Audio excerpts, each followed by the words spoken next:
Hi coaches, it's Amber Chris, founder of Fierce Loving and lead faculty for CFJ's Coaching Success School.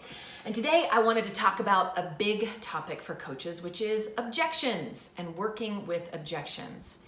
This, I find, is a part of the enrollment process that coaches either avoid completely, which is a mistake in my opinion, or they try to convince the client to work with them, which is also a mistake in my opinion. So objections are the part of the conversation where you've made a proposal and then the person shares about what's in the way of them saying yes to working with you and committing to their dreams. It often shows up in the form of, I can't afford it, I've got to talk to my spouse, I don't know if this is the right time, I have to think about it. Those are some of the biggies. In my experience, this is the richest part of the conversation. If you're avoiding it, stop. You want to find ways in which to be with people in this part of the conversation because this is where it gets real. Whatever someone shares in this part of the conversation, that's really where they live their lives. You know, if they say, I can't afford it, you're talking to someone who had $44,000 in credit card debt at one point. Like, I really lived inside of the story of I can't afford it. That was the lens I saw life. So if a friend of mine invited me to lunch, I would Google the restaurant first to see what was the price on the menu. Was there something on there that I could get that would fit inside of my budget? Or if I went shopping, which I very rarely did, it was usually on the sales rack at Target or the sales rack at like Nordstrom rack. I wasn't buying something new off the shelf because my orientation to life was really through the filter of money's not here for me. And I will tell you, the very first person to ever show me a glimpse into a different story and different possibility for my life was Michelle Bauman. She is the coach that I worked with for a period of time who really transformed my life.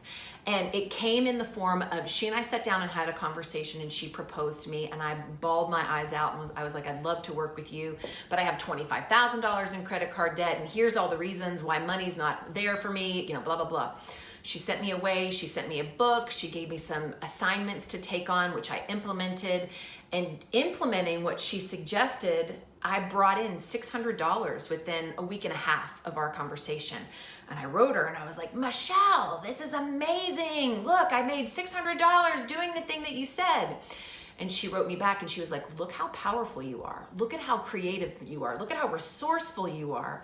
And then she proposed a smaller package that we do a day together for $1,500. And I was like, I don't have $1,500. Sorry, bye.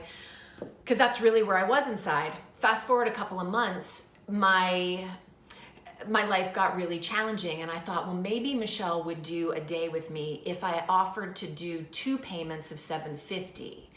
And so I wrote her and I was like, hey, you know, I'm being creative. What do you think about this? And she said, call me, let's talk.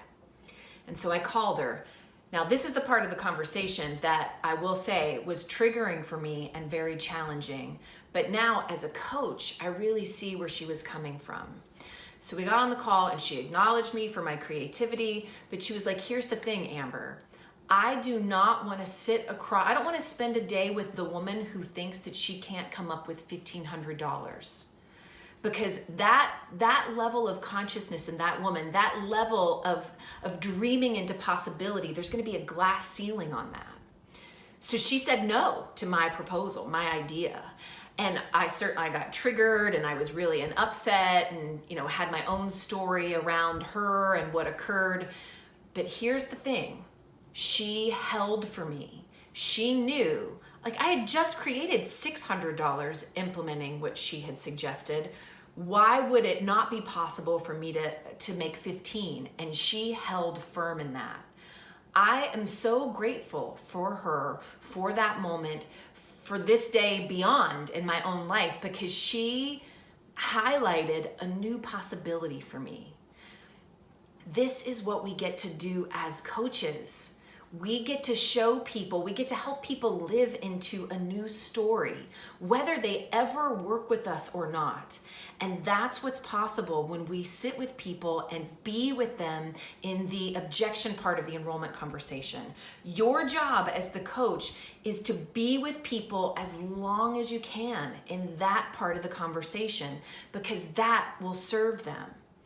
And if you don't know how to do that, if you've been avoiding it, it is learnable. Like, I'm here to tell you, I had no idea how to talk with people and be with people. They would say, I can't afford it. And I'd be like, okay, I hear you. Let me know when you can. Hello, I was in a place of I can't afford it either. So that was also being reflected. Again, the good news is it's learnable. And that's one of the things. We are gonna do dive after dive after dive into the work of objections in CFJ's Coaching Success School.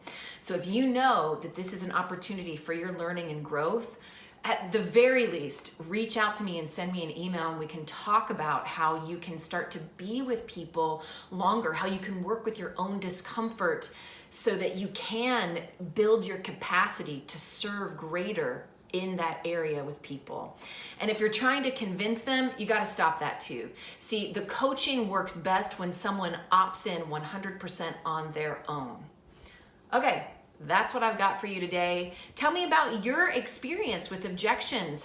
Where do you get tripped up? Where do you pause? Where do you run away? What's been effective for you? Tell me in the comments below, or send me an email.